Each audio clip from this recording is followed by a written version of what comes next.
در آخر یک قصه را یکی از اصحاب بزرگوار انشاءالله کوتاه بیان میکنم، اینم برای درس عبرت ما هست. حضرت سعد ابن عامر یکی از اصحاب بزرگوار پیغمبر بودند. حضرت سعد یک شخصیت فقیر و کمبغل و نادار بودند.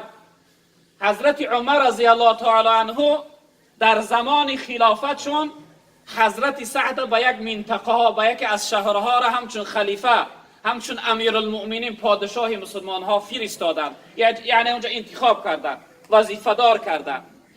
حضرت عمر رضی الله تعالی عنه عادت داشتند وقتی هر شخصیتی را در هر جا یعنی وظیفه دار و مسئول میگذاشتند از قفاش نظاره میکردند، میفتن شاید یگان کمبودی، یگان یعنی نارسایی یعنی در خدمتش کنه.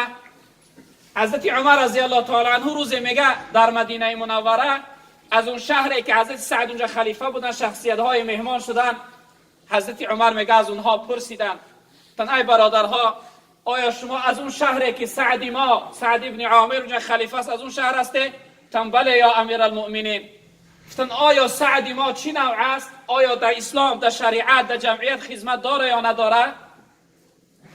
اون شخصیت ها گفتن که ای امیر المؤمنین حضرت سعد ابن عامر بهترین خدمت داره، بسیار خدمتی یعنی عادلانه خدمتی خوب داره، اما چند کمبودی داره، ما میخواهیم از اون کمبودی ها شکایت کنیم. حضرت عمر گفتن خداوند من ببخشه، من از این خبردار نیستم، کمبودی ها چی هستن؟ اون شخصیت ها گفتن که ای حضرت سعد ابن عامر یعنی در وظیفه ریاستش در سرداریش 3 کمبودی داره. یکم کمبودیش همین است که سحری ها دیر از خانش بیرون می شود، یعنی در ابتدای سحر در اولی روز در وظیفه نمی برایه، یعنی افتاب می برایه، یا حصه روز می گذاره بعد از اون حضرت به وظیفهش می برایه. دوم شکایت من همین است که حضرت سعد فقط روزانه مردم قبول داره، در شب کسی را قبول نمیکنه. چی مشکلیه در حیات هم بیایه و قبولت نداره، به فریادت نمیرسه. سیوم شکایت ما این است که حضرت سعد ابن عامر یعنی در ماهش یک روز تماما از خانش بیرون نمی شود. حضرت عمر رضی الله تعالی عنه گفتن شما را به خدا قسم که از اینجا نمی روی، من شما را معن می دارم، شخصیت را می فرستم تا اینکه سعد به نزد ما را بیایه، در این کمبودی هاش باید جواب بگوید، باید جوابگو باشه. به چی خاطر یعنی در این مسئولیت خلافتش به چی خاطر که کمبودی داره. حضرت عمر رضی الله تعالی عنه میگه شخصیت را فرستاد به سوی حضرت سعد ابن عامر.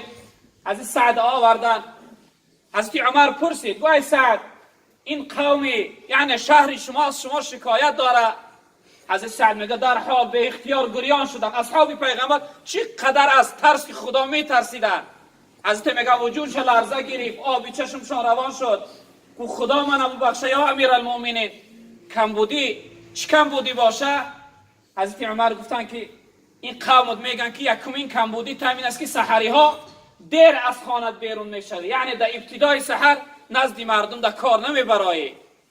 حضرت سعد ابن عامر گفتن یا امیر المؤمنین اینها راست میگن، اما من عذر دارم، معذور هستم، یعنی سبب دیر برآمدنم این از روی عذرم هست.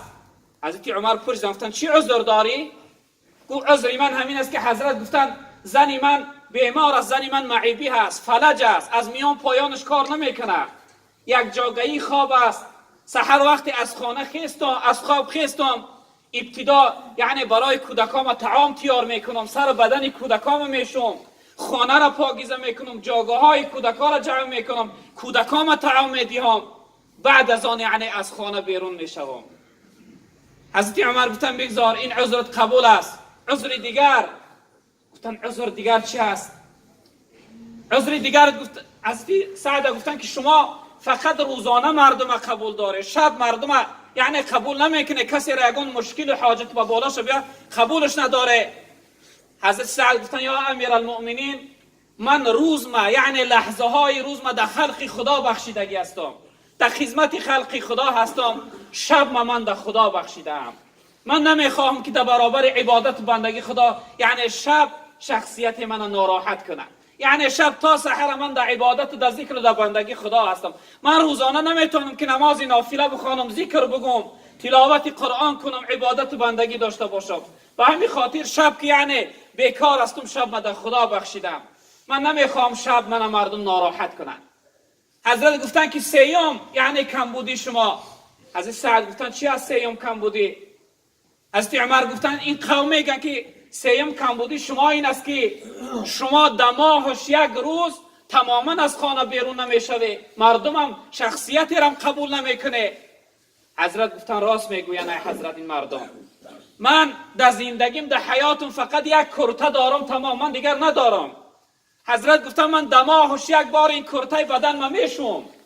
اون شهری که ما زندگی میکنیم سرد از خنک است، این لباسی من دیر خاک میشود، دیر خشک میشود. من کرته ما میشوم در بالا یک جا میگذارمش تا بگه در درون تندوری خانه میدارم تا اینکه لباسم خشک شود.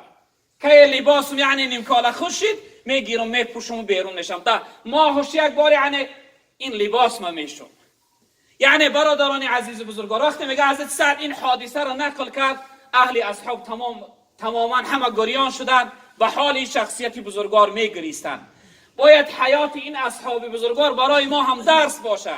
یکمش این که حضرت سعد ابن عامر روزش در خدمت خلق خدا بودن. ما هم باشیم حرکت کنیم حدی اقل در خدمت خلق خدا، آنچه از دست میاد در خدمت خلق خدا باشیم و یه حصه شبونه حرکت کنیم در خدا ببخشیم.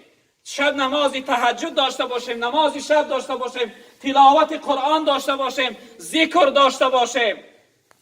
دوستای خدا میگن بعد از مردن یگان عمل به اندازه نماز شب دستگیر نمیشود، به اندازه تلاوت قرآن. حتی در روایت جناب پیغمبر گفتن وقتی در روز قیامت انسان خداوند حساب و کتاب میکرده، قرآن میخسته، این شخصیت قرائتگرش شفاعت میکرده، گفته پروردگار این شخصیت در شبها خواب نمیرفت، من تلاوت میکرد، اختیاری را در دست من بتی تا اینکه من را از دستش بگیرم داخل جنتش بگردانم.